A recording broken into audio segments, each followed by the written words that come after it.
Shalom, salam kenal. Nama saya David Maxwell.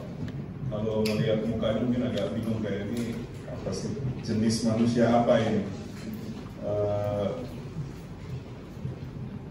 Papa saya orang Ambon, mama saya orang Bali. Saya lahir di Jakarta tapi besarnya di Bekasi. Itu rhyming banget ya. Saya adalah asisten gembala di Gereja Kemah Injil Indonesia dan saya melayani pemuda sejak tahun 2011. Saya punya master di pelayanan pemuda dan juga di teologi.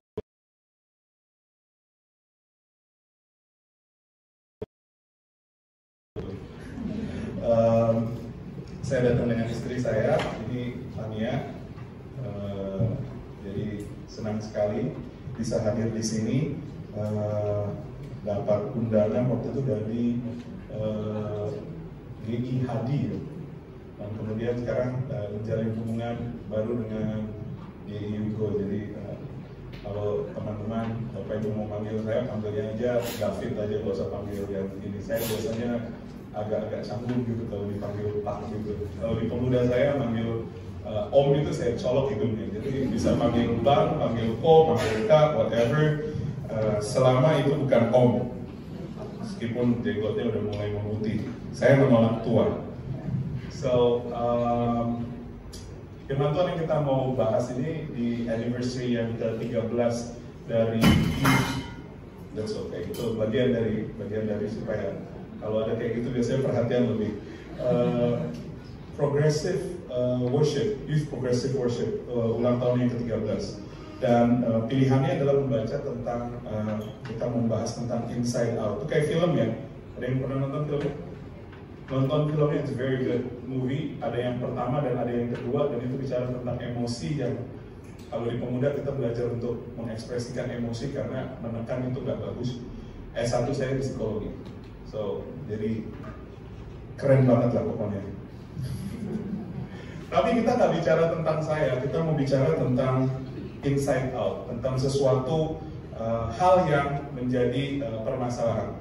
Kita mau baca ayatnya dulu, semoga nggak kekecilan ya, tapi pasti kekecilan, that's okay. Kalau kekecilan silakan buka di Alkitabnya masing-masing.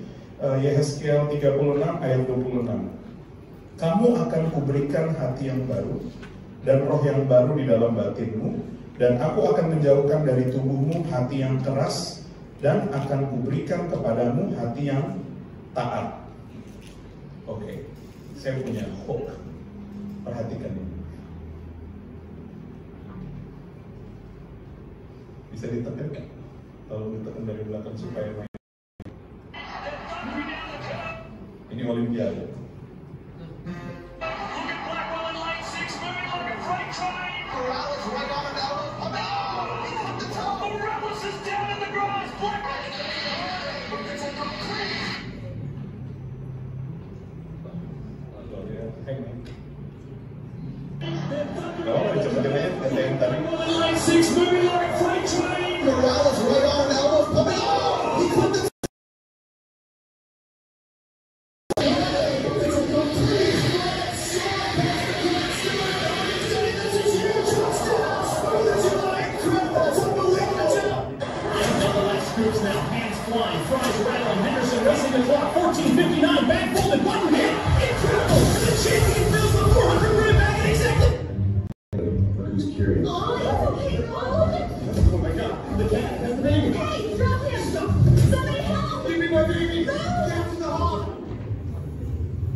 Ini nggak real, Bapak Ibu tahu?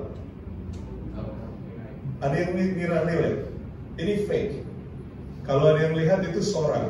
Sora adalah AI yang bisa ngebuat rendering video dengan prompt yang diberikan, dan dia akan membuat hyper realistic video dan kelihatannya kayak real. Menarik banget ya. Sebelum Sora ada, kita udah main sama ChatGPT, Banana gitu kan. Siapa yang udah pakai yang ngubah fotonya dari biasa terus tiba-tiba jadi kayak ganteng banget gitu ada di latar belakang. Udah ada yang nyoba? Kalau belum, bisa nanti pergi ke thread atau apa, tinggal cari prompt untuk bikin foto yang bagus. Jadi pre-wedding udah nggak usah nyewa orang lagi deh, pakai itu aja, udah ciamik banget. Bapak Ibu yang kayak mikir kayak, ini ngomongin apa sih? Ini yang lagi saya bilang bahwa budaya dan generasi ini udah pincangnya jauh banget. Di generasi yang kita tahu dengan apa yang saat ini real di dunia anak-anak muda itu udah jauh banget. Sampai-sampai orang kalau di Facebook melihat ini tanpa ada tulisan Sora, orang akan melihat bahwa ini asli.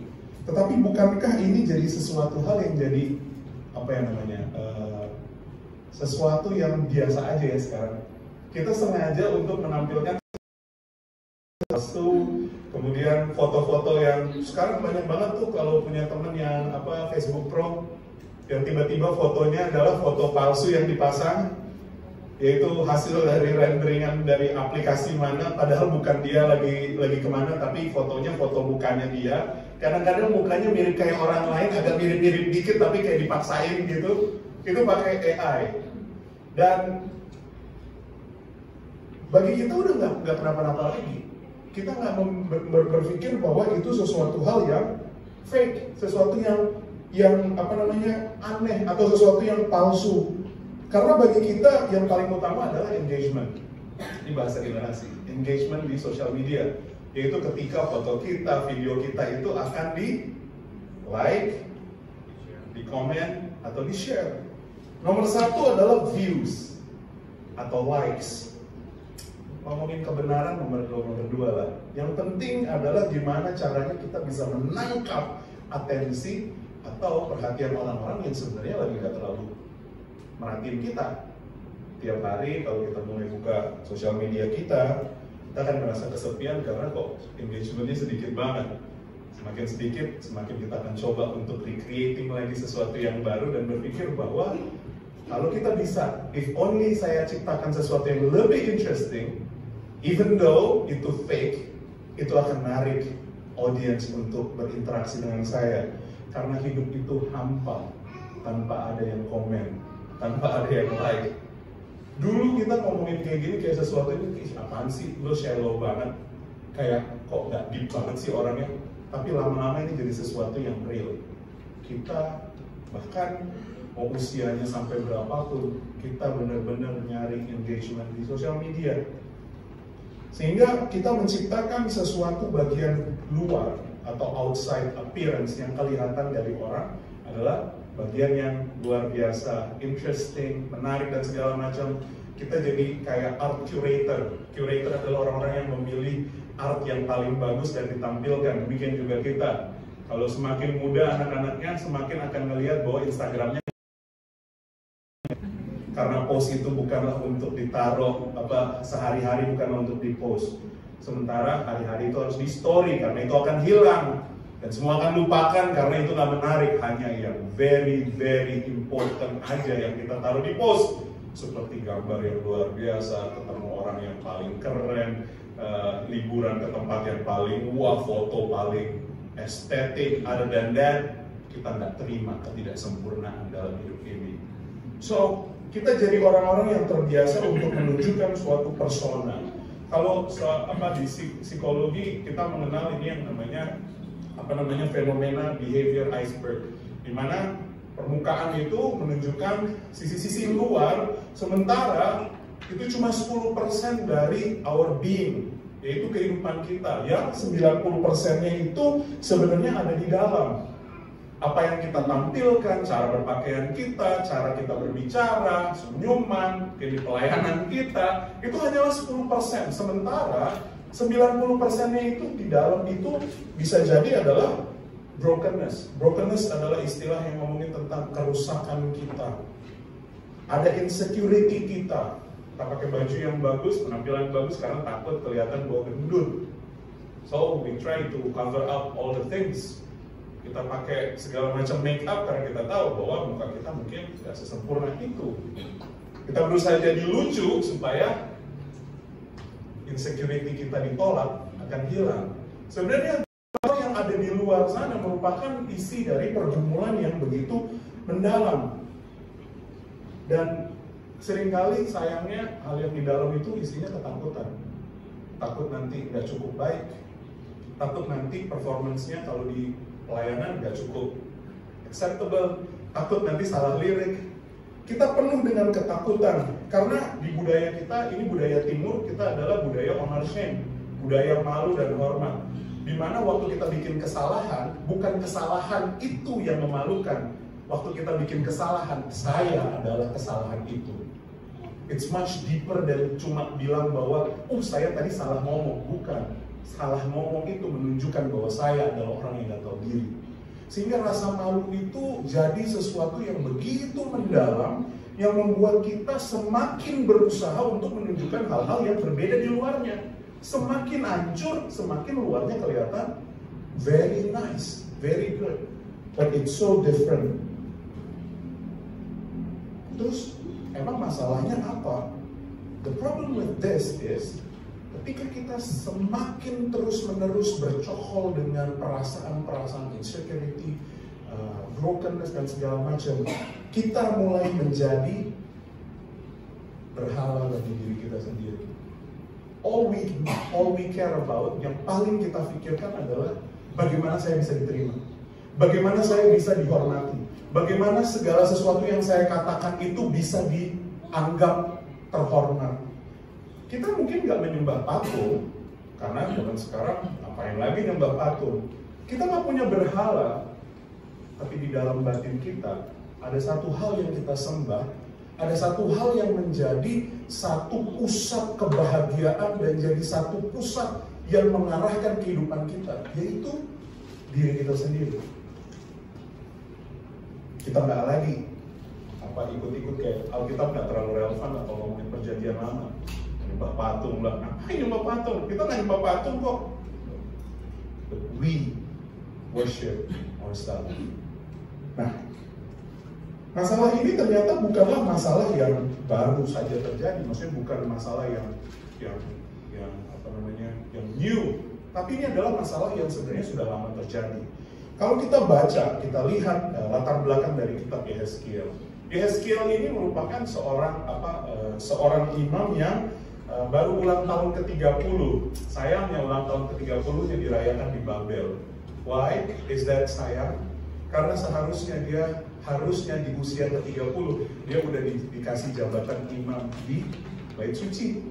But then karena Israel jatuh dalam dosa berulang-ulang kali, perbudakan kesannya ya. It's not exactly kayak perbudakan, karena mereka di-treat baik-baik juga di Babel. Tapi mereka harus meninggalkan tanah air mereka, berjalan ribuan kilometer untuk masuk ke tanah Babel. Di situ dia merenungkan, why am I this way? Gila, bete banget. Kenapa sih harus kayak begini? Di tepi kanal irigasi, dia merasa bahwa identitasnya hancur berantakan. I am no longer who I am. Nggak ada lagi sukacita dalam diriku. Nggak ada source of joy in my life anymore. Nggak ada lagi kayak kesenangan. Lihat, aku udah nggak lagi tinggal di rumahku. Ulang tahunku aku bukan jadi siapa-siapa. Siapa aku sekarang? Nggak ada jabatan, nggak ada apa-apa. Rumah juga hilang. Pengasingan.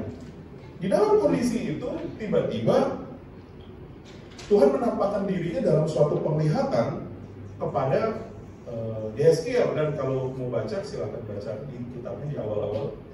Di situ Tuhan muncul dengan gambaran yang begitu luar biasa, very animative, dan kemuliaan Tuhan diterjemahkan dalam kata kavod. It means heaviness, pengalaman physical ketika Tuhan ada, kayak dia merasa kayak gila, berat banget nih kehadiran Tuhan. Dan waktu dia lihat ke situ, dia bingung. Ngapain Tuhan ada di Babel? Pertanyaan ini mungkin agak aneh buat kalian ya. Ngapain Tuhan ada di Babel? Ya karena di dalam perjanjian lama, di mana Tuhan dan kemuliaannya bersemayam, ada yang ingat? Di bait suci. Ngapain kemuliaan Tuhan gak di bait suci? Kenapa kemuliaan Tuhan ada di Babel, di tempat bukan daerahnya Tuhan? Dan Tuhan mulai menyatakan kepada Yeskiel, kamu harus jelaskan kepada the exiles, para pengungsi-pengungsi ini, bahwa nanti Yerusalem akan dihancurkan. Dan mereka harus mengerti kenapa itu terjadi. Kayak Tuhan kasih tahu Yeskiel, ini loh kesalahanmu, kenapa nanti bait Allah di Yerusalem harus dihancurkan. Dan pada waktu itu Tuhan mulai membawa Yeskiel ini kepada suatu virtual tour. Dan ini yang dia lihat oleh Yeskiel. Ternyata bait suci yang dari luarnya, from the outside, itu adalah tempat worship. Orang tahu kalau datang ke sini adalah tempat di mana kemuliaan Tuhan ada. But then waktu dia masuk inside, waktu dia masuk ke dalam, dia melihat ada patung berhala di pintu gerbang. Dia melihat ada 70 tua-tua Israel dan para pemimpin diam-diam menyembah gambar dewa Mesir di dinding-dindingnya. Dia melihat para perempuan menangisi dewa Babel namanya Tamus. Ini bukan Tamus yang di Mobile Legends ya. Karena yang Tamus yang Mobile Legends tuh yang jago perang gitu ya. Tamus yang ada di dewa Babel ini ternyata adalah dewa kesuburan, fertility. Itu ngomongnya bukan hanya kesuburan tanah, tapi kesuburan kandungan. Mereka menyembah dewa lain untuk mendapatkan tanah yang subur dan istri yang hamil. Bayangkan, Tuhan yang memimpin mereka ke Israel dapat tanah perjanjian ditinggalkan demi Allah-Allah yang seperti ini. Dan tempat yang sudah dikuduskan, ditahbiskan untuk di atasnya nama Allah. Kalau dibilang atasnya nama Allah disebut, itu ngomongin tentang pribadinya Allah ada, dipakai untuk menyembah dewa-dewa yang kecil, yang gak ada apa-apanya dibandingin sang Elohim ini. Di luar mereka masih bawa korban, perilakunya masih worship, but inside mereka penuh sama berhalanya.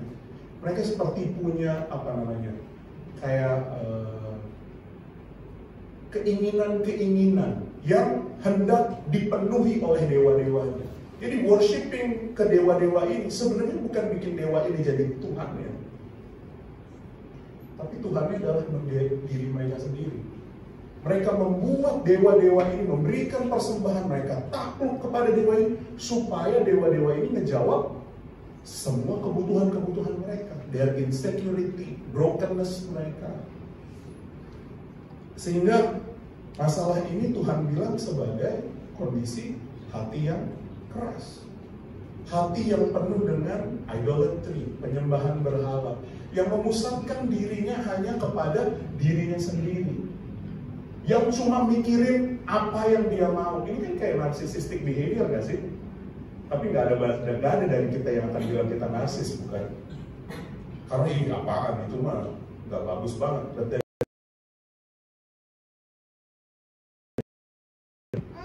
Bahkan kalau kita pun worship sama isi doa kita adalah tentang I. Berkati bisnis I, berkati masa depan I. Aku mau kuliah, berkati kuliah I.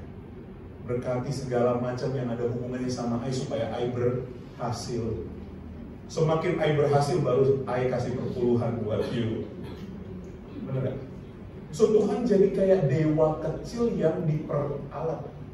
Jadi di masa lalu mungkin dewanya ada patungnya gede, tapi di masa sekarang kita punya dewa itu dalam diri kita dengan achievement kita, acceptance kita. Achievement itu bisa jadi bentuknya apa aja, banyak.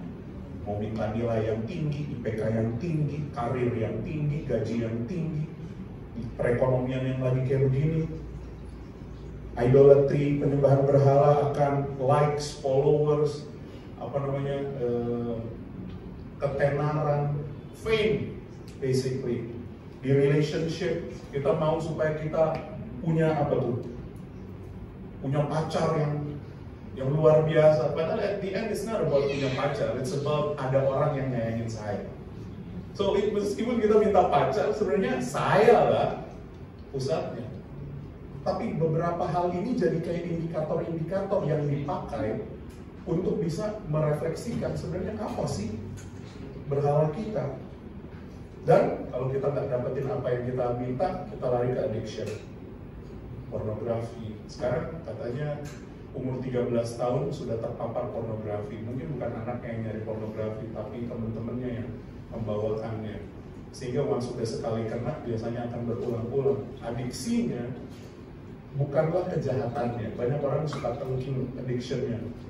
Ayo kita tengking dalam nama Yesus supaya kecanduannya hilang. Padahal kecanduannya itu adalah aspirin atau panadol. Waktu mereka merasa kesepian, ditolak, stres. Sehingga daripada nyari ke Tuhan,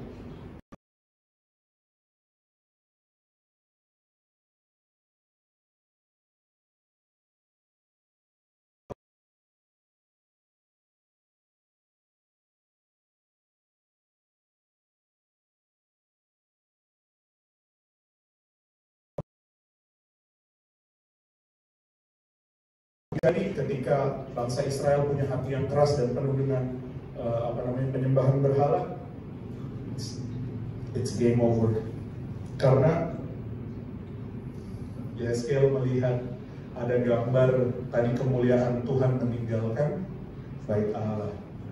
Bagi orang Israel ini udah parah. Karena the only way mereka punya kebanggaan sebagai orang Israel adalah karena mereka adalah umatnya Yahweh. Dan kalau bukan ada Yahweh di tengah-tengah mereka, mereka bukan jadi siapa-siapa lagi. Orang-orang di sekitar cuma takut karena ada Yahweh yang melindungi dia. Nah sekarang udah nggak ada lagi yang menopang mereka, yang menuntun mereka, kekudusan nggak ada. Tuhan meninggalkan bait suci. Tuhan meninggalkan bait suci karena manusia yang mengisi bait suci itu dengan segala penyembahan berhala. Dan masalah ini Tuhan pahami. Dan Tuhan tahu akar dari masalah ini yang adalah bukan karena orang Israel kurang berusaha, bukan kamu kurang taat, kamu kurang segala macam. Yang menjadi masalah adalah sumber hatinya yang salah. The heart problem. It's far deeper than cuma sekedar behavior. Kita nggak lagi cuma ngomongin bahwa yang permasalahan adalah perilakunya. Sehingga yang kita mau benerin adalah, makanya jangan kayak gitu lagi, kayak behavior modification. Kita cuma ngubah perilakunya, padahal perilaku itu mengalir dari hati. Kayak tadi, permukaan iceberg, yang luar cuma 10%, dalamnya 90%. Dalamnya ini ngomongin realita hati. Dan Tuhan tahu yang jadi masalah itu bukan soal puncak icebergnya, tetapi pusat kehidupan kita. Tapi puji Tuhan ya, ada kabar baik. Karena di Yeskel 36 ayat 26 sampai 27 Tuhan berjanji akan memberikan hati yang baru, bahkan even more than that, roh yang baru akan Tuhan kasih di dalam batin kita sehingga kita nggak akan lagi punya hati yang keras. Roh yang dikasih Tuhan ini bukan cuma roh biasa, tetapi roh Allah sendiri yang tinggal di dalam kita. Ini bukan operasi transplantasi di kayak kalau ada yang pernah sakit jantung, transplantasi jantung, badan yang lama dikasih hati yang baru. No, this is a whole recreation. Ini penciptaan yang baru. Tuhan nggak pakai lagi. Ini bukan kayak teman-teman update iOS. Bukan teman-teman upgrade dari Android berapa ke Android 16. No, it's a totally different device. Pindah dari Android ke, misalnya ke iPhone atau dari iPhone pindah ke Android. It's a different machinery. Beda sama sekali. Operating systemnya beda. Ini bukan upgrade, tetapi sesuatu yang baru. That's why ini yang namanya it's a good news. Ini prinsip yang Tuhan kasih. Tuh, ada logo itu saya coba cari di Canva, inside out, makanya kayak inside out, dari dalam keluar. So, 3 things yang Tuhan kasih janjikan, ketetapan Tuhan yang akan ada dalam kehidupan kita. Yang pertama adalah bahwa kita akan punya, yaitu tadi, a new heart, which means a new identity. Kita bukan lagi yang lama memperbaiki diri kita, tapi we are a new creation, new self. And then ada lagi yang namanya roh yang baru. Kemudian hidup yang baru. Hidup yang baru, behavior itu adalah result dari dua yang tadi atas. Tanpa dua yang tadi diubahkan, behaviornya adalah manipulasi. Pernah kan kita baik-baik padahal untuk sebenarnya untuk supaya orang lain ikutin apa yang kita mau, benar kan? Ini beda. Ini kita ngelakuin karena ini adalah gerakan dari dalam untuk mengasihi, bukan untuk dikasihi balik. Bukan untuk dapetin keuntungan, tetapi justru karena sudah mendapatkan kehidupan yang baru. Nah, ini ilustrasinya yang digambarkan. Kalau teman-teman baca di Yeskel pasal 37, fascinating story. Di mana Yeskel dibawa ke suatu lembah yang isinya adalah tengkorak. Dan Tuhan suruh Yeskel, coba kamu bernubuat, dan apa yang jadi? Tiba-tiba, tulang belulang itu mulai tumbuh daging. Kemudian mulailah katanya hembuskan ruah, yaitu nafas. Ruah itu bisa nafas, bisa angin, bahkan bisa juga roh. Dan ketika ruah Allah itu masuk ke dalam tulang-tulang yang mati ini, tiba-tiba tulang-tulang itu hidup kembali. Ini seperti gambaran yang Tuhan kasih tahu bahwa kayak begini loh nanti. We are dead. Kita tuh mati kalau bukan direstorasi oleh Allah. Kita itu seperti tulang belulang yang kayak punya cara berpikir yang sendiri. Berpikir sendiri, hanya memikirkan diri sendiri. Insight-nya totally hancur. Bukan berarti kita nggak punya kayak ide-ide seni yang luar biasa. Ada kebaikan, tetapi di dalamnya it's about self-preservation. It's about us. It's about me. I, and I. Sehingga ketika kita diubahkan oleh Allah, yang jadi adalah hidup yang berbeda sama sekali. Ini yang jadi waktu Tuhan Yesus mati dan bangkit, dan Dia memberikan kepada kita rohnya. Barang siapa yang percaya sama Dia, you become a new creation. Di new creation ini, David yang lama udah gak lagi hidup, yang baru sekarang ada. Botaknya sih masih ada, tapi everything inside it's new. Nah, ngomongin tentang everything inside ini, banyak anak-anak muda kan bilang, kalau saya sudah ada Yesus dalam hati saya, kenapa saya masih punya kecanduan? Saya mau kasih tahu, kecanduan saya banyak. Tapi seringkali kecanduan itu ketika kita mulai konseling dan mulai memahami apa dasar kecanduan.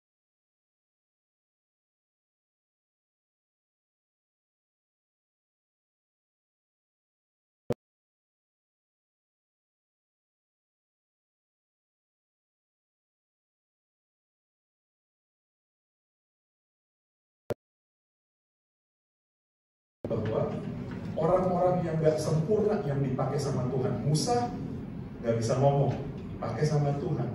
Ada siapa lagi yang hancur berantakan di banyak? Si Yakub yang namanya Israel. Yakub, ya. Penipu kan? Ketemu sama Tuhan, pencok dia. Tapi meskipun dia cacat, lewat dia bangsa Israel jadi. Isinya di kitab, di Alkitab itu adalah orang-orang yang cacat, nggak sempurna. Seringkali addiction kita adalah pelarian kita ketika kita cacat.